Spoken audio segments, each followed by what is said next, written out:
Hey everyone, it is Elle. Today we're going to read about the chances of a major earthquake, which is supposed to hit the Midwest relatively soon. We're in the danger zone for it. It happens every 200 to 300 years. It's been 214 years since it last happened. So I thought we would read about the chances of it happening within certain time periods and see what is happening there. This especially interests me because I've had two very good psychics, one being Tony Stockwell, who I love to get readings from every now and then. He's a very, very big a psychic in England, and he set his own TV shows and detective shows and that sort of thing. And both of them told me there's something about the place you live that's not good. It's not right for you. And I always found that interesting. So I started looking up like mines and earthquakes and things like that. And you just wonder, what is it about the place I live? So there are mines by where I live. And also, this earthquake isn't too far. I'm in that area, I'm in the red zone. Um, so I just thought, well, let's explore that and see what might be going on with that. But I want to tell you a little bit about this earthquake because I have a feeling if you live in the United States, you may have heard about it in your history classes when you were young. It happened, the last one, in 1811 to 1812. And the reason you may remember it is because it is the earthquake that caused the Mississippi River to flow backwards. And I remember learning about that when I was a little kid. Amazing that I was paying attention to something, but I was for that little bit of time. So this was a very, very severe earthquake. And it happened not only one time, but over periods of time. And will read you a firsthand account of it, which I found kind of fascinating and a little scary at the same time. So here's what people are saying about it. This is from the jacksongov.org website. They've done a little bit of research on it, and I just thought they did a good job putting this together. They said a major earthquake classified as registering 7.5 or higher on the Richter scale strikes the New Madrid seismic zone every 200 to 300 years. The last major earthquake to rock the region occurred in 1811 and 1812. During a 5-month stretch, more than 2,000 tremors were noted, 5 of which were estimated to top 8.0 on the Richter scale. And 18 shock waves reached all the way to the eastern seaboard. Now, New Madrid, let me tell you where that is. It's the very lower part of Missouri, which is right by Arkansas and Tennessee, where they all come together there. So it's pretty far from the eastern seaboard, and it had effects way over there. It even caused some church bells to ring over that way. So they say that the most popular, what people remember, is the Mississippi River flowing backwards. It says today a rupture of the New Madrid fault on the magnitude of 1811 and 1812 earthquake could leave large parts of St. Louis and Memphis, Tennessee uninhabitable. According to a 2010 study, they are guessing that a 7.7 magnitude agent earthquake in this area could leave more than 7 million people homeless. So on that cheery note, let me read you a firsthand account of what happened back in 1811 and 1812.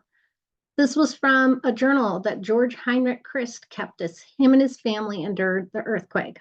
He said, on December 16th, 1811, there was a great shaking of the earth this morning. Tables and chairs turned over and knocked around. All of us knocked out of bed. The roar I thought would leave us deaf if we lived. It was not a storm. When you could hear, all you could hear was screams from people and animals. It was the worst thing that I have ever witnessed. It was still dark and you could not see nothing.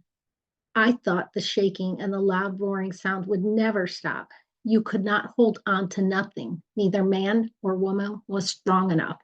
The shaking would knock you loose like knocking hickory nuts out of a tree. I don't know how we lived through it. None of us was killed. We all banged up and some of us knocked out for a while, and blood was everywhere.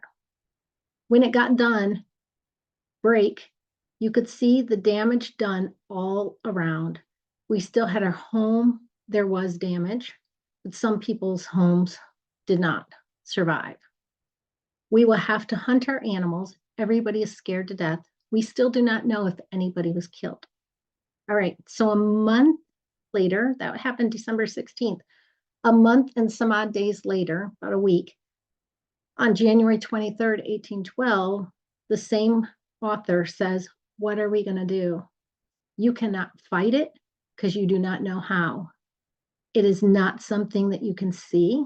In a storm, you can see the sky and it shows dark clouds, and you know that you can get strong winds.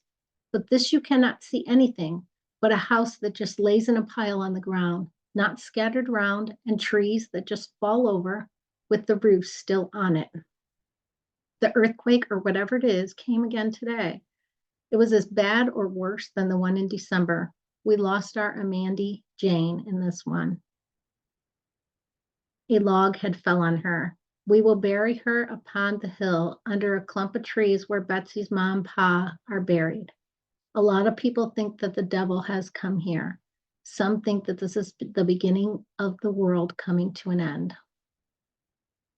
So then a month later, maybe not even a month, 3 weeks, February 8th, 1812, another entry.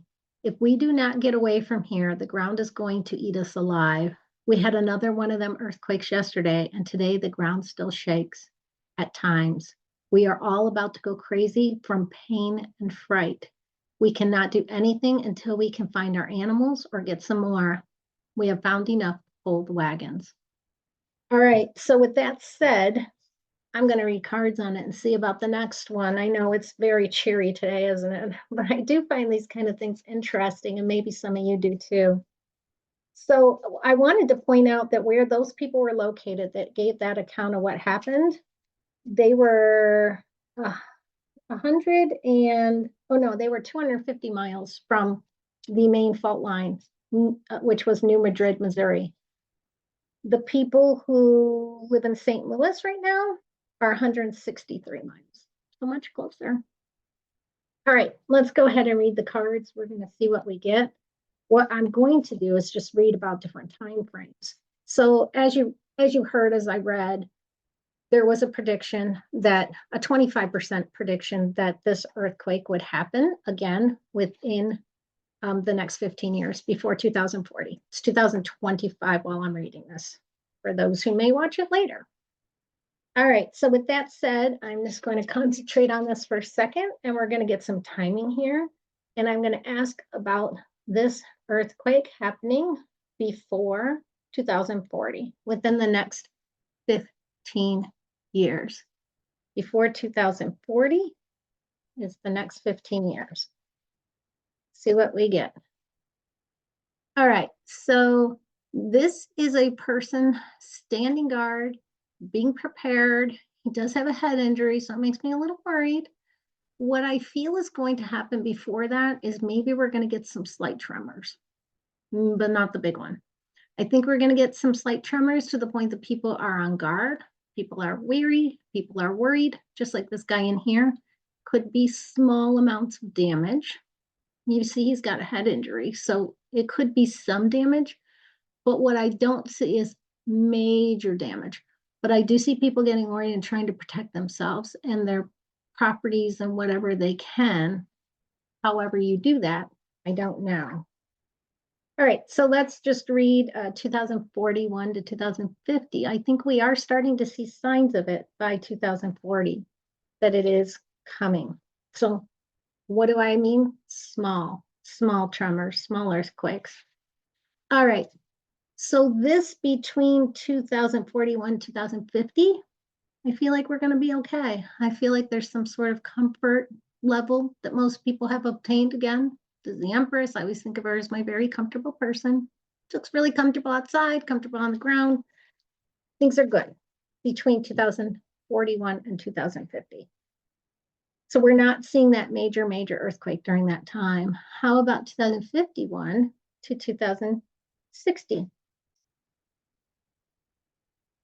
2051 to 2060. This is going to be okay too. I feel like people are watching the earth, watching the land, but everything still looks okay. They're still hopeful. They're still feeling good about where they are. So that's good.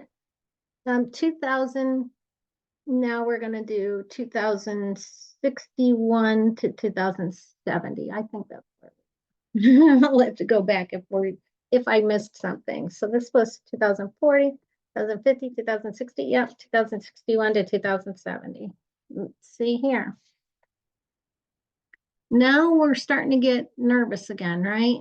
We're trying to hold back things. Good luck on that one. But I do see things potentially happening between 2061 and 2070. Some worrisome things there. I do. So that's when I would predict that a lot of like the tremors and stuff pick up. We saw some happening earlier, but I see them happening more. Not only is like this guy was standing guard and kind of worried, and a little bit had happened to him. This guy's actively fighting and trying to hold things back.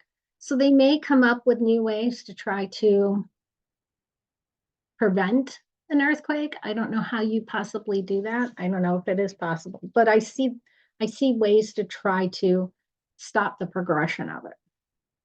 We don't know what they'll develop at that time. So I'm going to read 2071 to 2080. I will be long gone by this time. So YouTube will probably be long gone by this time. 2071 to 2080, you know, they'll have something now. This is my yes card. So that's when I do feel like we probably will get the earthquake, the big ones, 2071 to 2080. I won't be here, so that's good. But I will be here before 2040, probably. So there does seem to be some tremor activity at that time too. Wouldn't want to live here between 2051 and beyond. All right, I will see you folks. Take care. Thanks for watching. Bye-bye.